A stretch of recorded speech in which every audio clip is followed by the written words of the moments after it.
Hello everyone, सर्वांना नमस्कार. मित्रांनो, या व्हिडिओमध्ये आपण महत्त्वपूर्ण शासन निर्णयाबद्दल चर्चा करणार आहोत.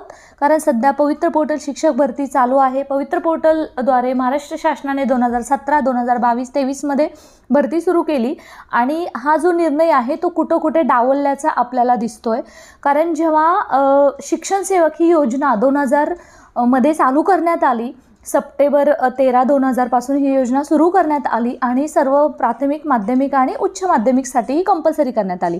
आणि आता आपण पाहिलंच आहे की 2022 मध्ये जे मानधन आहे त्याच्यामध्ये वाढ करण्यात आलेली आहे. तरीसुद्धा मित्रांनो, आपण परीक्षा म्हणजे डी.एड करायचं, बी.एड करायचं, नंतर टी.ई.टी द्या, सी.टी.टी द्या, टी.ई.टी 1, 2, नंतर ते केल्यानंतर आता टेट द्यायची. एवढ्या परीक्षावर परीक्षा देऊन कुठंतरी उत्तीर्ण झाल्यावरती सुद्धा शिक्षकासारख्या एकदम सन्माननीय पदासाठी सुद्धा अजून शिक्षण सेवक म्हणून 3 दिवस करायचे. ॲक्च्युली खूपच चुकीचं आहे.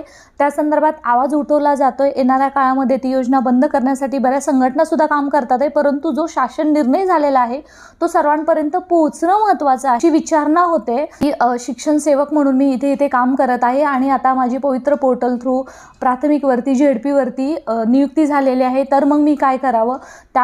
या सर्वच प्रश्नावरती आपण मित्रांनो सखोल चर्चा करूयात.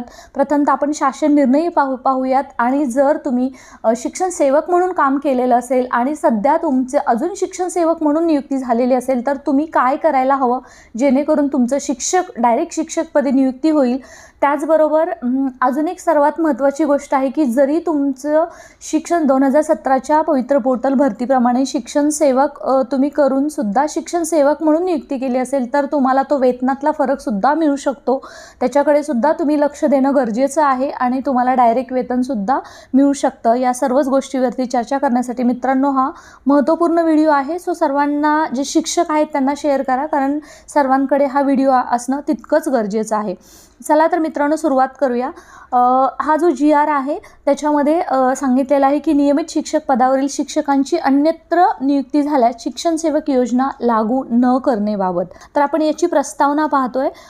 राज्यात वरील संदर्भाधीन क्रमांक 1 व 2 येथील शासन निर्णयाद्वारे राज्यातील सर्व जिल्हा परिषदा, नगरपालिका, महानगरपालिका, कटक मंडळे व खाजगी संस्थांच्या 100% अनुदानित प्राथमिक, माध्यमिक व उच्च माध्यमिक शाळा, कनिष्ठ महाविद्यालय, अध्यापक विद्यालय, शासकीय विद्यानिकेतन व सैनिकी शाळा यामध्ये शिक्षण सेवक योजना लागू करण्यात आली आहे. आणि या योजनेअंतर्गत शिक्षण सेवकाची 3 वर्ष समाधानकारक सेवा झाल्यानंतर त्याला सहाय्यक शिक्षक पदावर नियमित नियुक्ती देण्यात येते. म्हणजे जिथे 100% अनुदान आहे तिथे प्रथमतः आपल्याला शिक्षण सेवक म्हणून काम करावं लागतं. रादर जिथे 20% आहे, 40% अनुदान आहे शाळांवरती, तिथे सुद्धा हीच प्रोसेस आहे.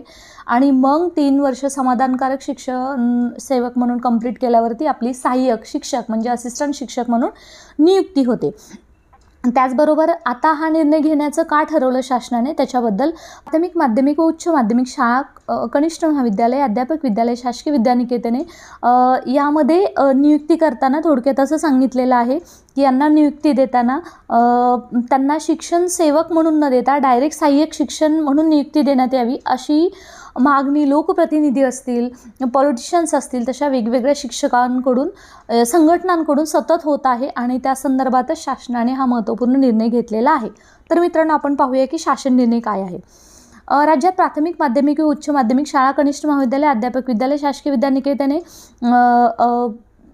व सैनिकी शाळा यामध्ये विहित मार्गाने शिक्षण सेवक पदावर नियुक्त होऊन 3 वर्ष नियमित शिक्षण सेवक पदावरील समाधानकारक सेवा पूर्ण करून नियमित शिक्षक पदावर नियुक्ती झालेल्या शिक्षकांना व या शाळांमधील 100% शासनाकडून, स्थानिक स्वराज्य संस्थांकडून वेतन अनुदान प्राप्त असलेल्या नियमित शिक्षकांना असे शिक्षण सेवक योजनेतून आलेले असोत वा नसोत, हे लक्षात घ्या. हे फार महत्त्वाचं आहे मित्रांनो की शिक्षक असतील, जो शासन निर्णय आहे याच्यामध्ये हे सांगितलेलं आहे पहिल्या पॅराग्राफमध्ये. म्हणजे जर तुम्ही 3 वर्ष समाधानकारक शिक्षण सेवक म्हणून कोणत्याही शाळेमध्ये किंवा स्थानिक स्वराज्य संस्थामध्ये जर तुम्ही काम केलेलं असेल किंवा शिक्षण सेवक योजनेतून आलेले असात किंवा नसात विहित मार्गाने नव्याने शिक्षक पदावर नियुक्ती देताना त्यांना शिक्षण सेवक म्हणून नियुक्ती न देता नियमित शिक्षक म्हणून नियुक्ती देण्याचा निर्णय शासनाने घेतला आहे। अशी नियुक्ती देताना खालील अटी व शर्ती लागू राहतील। आता मित्रांनो, हा खूप महत्त्वाची गोष्ट आहे। याच्यामध्ये काही गोष्टी लक्षात घेणं गरजेचं आहे। जरी ती अनुदानित शाळा नसेल तरी सुद्धा ते तुमचं सेवा पुस्तिका आहे ते तुमचं मेंटेन करते का, त्याचबरोबर तुमचं जे रेकॉर्ड आहे ते व्यवस्थित ह्याच्याकडे शालेय विभागाकडे पाठवते का, हे पाहणं गरजेचं आहे। जी संच मान्यता होते वर्षानुवर्ष, त्याच्यामध्ये तुमचं नाव ॲड केलं आहे का शिक्षण सेवक म्हणून, हे सुद्धा या सगळ्या अटी असतात अनुदानित जे नाही आहेत त्यांच्यासाठी। आणि जे अनुदानित आहेत तिथं हे कंपल्सरी या गोष्टी त्यांना कराव्याच लागतात। सेवा पुस्तिका तुमची असणं गरजेचंच आहे आणि त्यामुळेच तुम्हाला पुढे त्या योजनेचा नंतर लाभ घेऊन डायरेक्ट शिक्षक म्हणून नियुक्ती मिळणार आहे। तर आता त्याच्या काही अटी त्यांनी सांगितलेल्या आहेत त्या आपण पाहूयात। पहिली अट अशी आहे की संबंधित शिक्षकाची विहित प्रक्रियेद्वारे निवड होऊन त्याने 3 वर्षाच्या शिक्षण सेवकाचा कालावधी पूर्ण करून त्याची नियमित शिक्षक पदावर नियुक्ती झालेली असेल अथवा तो शासनाकडून स्थानिक स्वराज्य संस्थाकडून 100% वेतन अनुदान प्राप्त नियमित शिक्षक असेल।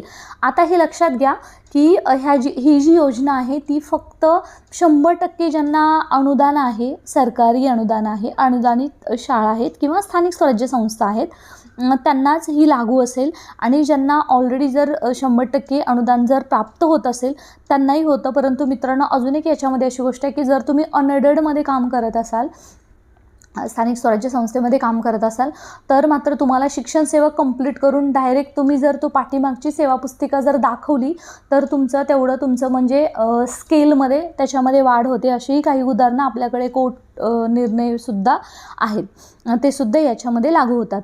दुसरा महत्त्वाची अट आहे संबंधित शिक्षकाची विहित मार्गाने नव्याने निवड होऊन राज्यात प्राथमिक, माध्यमिक व उच्च माध्यमिक शाळा, कनिष्ठ महाविद्यालय, अध्यापक विद्यालय, शासकीय विद्यानिकेतने व सैनिकी शाळा यामध्ये सहाय्यक शिक्षकपदी नियुक्ती झाल्यास त्याची तत्पूर्वीची सेवा निवृत्ती वेतनासाठी ग्राह्य राहील।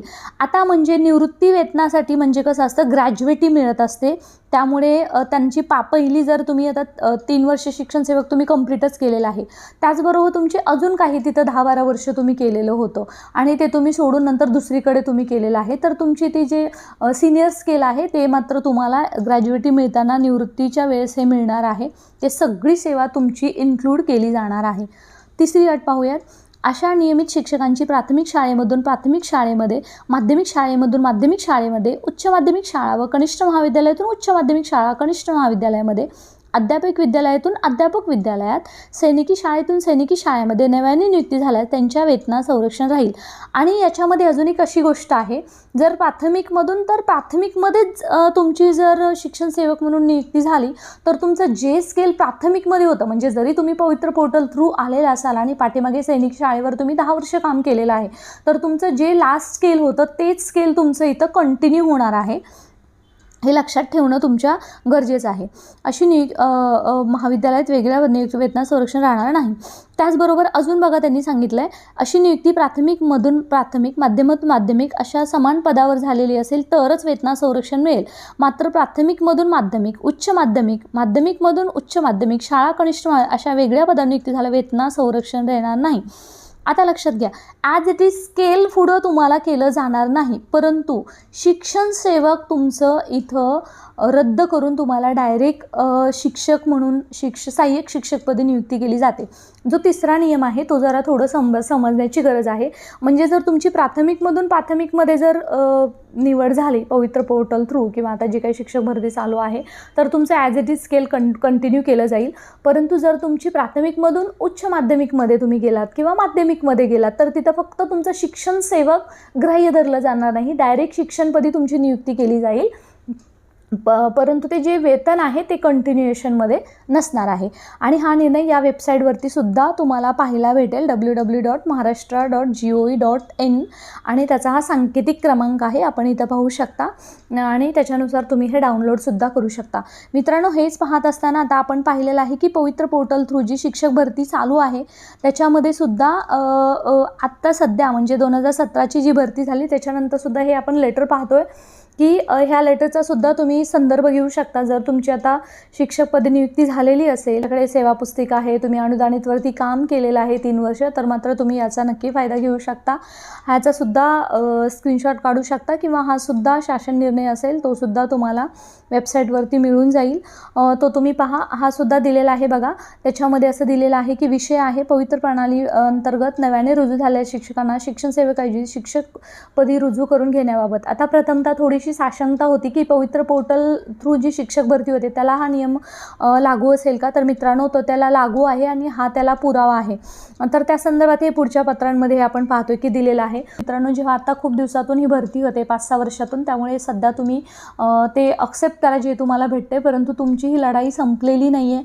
तुम्ही नंतर त्यांच्या निदर्शनात आणून द्या. तुमची सेवा पुस्तिका असेल ते तुमच्या पाठीमागच्या शाळेतून आणून द्या. तुमच्याकडे वेतनचे तुमच्या स्लिप्स असतील ते तुम्ही द्या. तुमच्याकडे बँक अकाउंटचे डिटेल्स असतील किंवा तुम्हाला ते लेटर पण भेटलेलं असेल शालेय डिपार्टमेंटकडून, ते सुद्धा तुम्ही देऊन तुमची सेवा ही सेव्ह करू शकता.